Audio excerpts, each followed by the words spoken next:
My name is Antoine Tisdale, and I'm a game designer on Mankind Divided. So, when you have a critical success, I imagine it's a little harder to find a starting point. What do you start with when you're going from a success and trying to build onto that for the next game? That's a very good question, actually. Very good. Well, first and foremost, I think it's important to look back, see what went right, what went wrong, and just like build from this. So if there was a lot of critiques for one thing, or if some people really love something, naturally you want to keep that, you want to change something. And from that you build it into I think it's important to build it into what you want it to be as a franchise for later. So if somebody loves, like for example an augmentation, that doesn't mean that you just keep it as is. You try to see where it could lead in the future, or how you can actually progress through it, and what the player can actually do more as the game advances, and you make more production, and you create a new game and new experiences. When you're trying to make multiple paths and play styles available, it seems like you're almost developing multiple games at the same time. Is that the case for you? That's very true for the Deus Ex franchise, because we're trying to make a combat game, we're trying to make a stealth game, we're trying to make a social game. All these things they have to sort of work together, and sure, you could play it only one way, but we really want a player to actually mix and match all these experiences. So you can be talking to someone who's going to let you into some place else, but then you get discovered for whatever other reason, so you start to go into combat, but then it's so overwhelming that you just retreat, and then you go into stealth, and then all these things have to work together.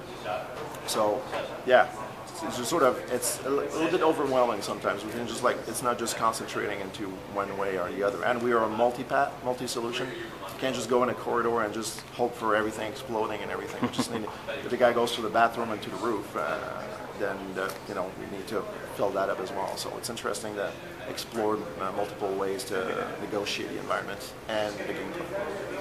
I know there can be a difficulty with a direct sequel to both keep a player feeling like they're powerful like they were at the end of the last game, yeah, but also giving them a starting point that they can build from.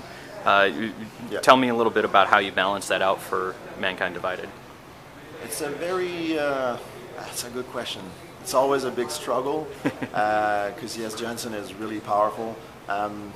It's got a lot to do with the storytelling, how things evolve. And I can't give too much away, but we've actually dealt with this in a very interesting way in Mankind Divided, where we've jumped ahead a little bit, and Jensen has grown into a different, well, not a different person, but he's less naive than he was, and he knows a little bit more about what really goes on behind the closed doors.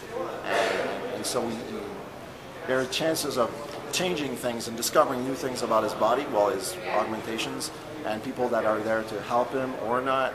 So we don't really take him down a notch. We'll give the player what he was, and then we sort of open a few more doors in a way. It's just like, well, this is how he was, but then through the story and through the elements and the gameplay, it can go this way, or maybe a little bit of that way, and there's more to come.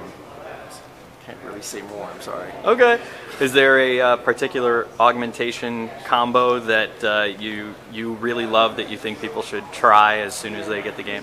Well, we've demoed it. My favorite is by far you use the Icarus Dash to get like a leverage over enemies, and then you strike down, and then you use your Typhoon. And technically, if you time it right, you can just cloak and then slowly step away. And people are like, and then you just toss a grenade or two or something like that. And it's just, you can actually take out like 8 guys just by doing that. And it's just like combination. You just need to be like well timed and plan ahead a little bit. If you can mark your enemies as well, it's good, so you know where they are, and just wait for the right moment, and then it's magic.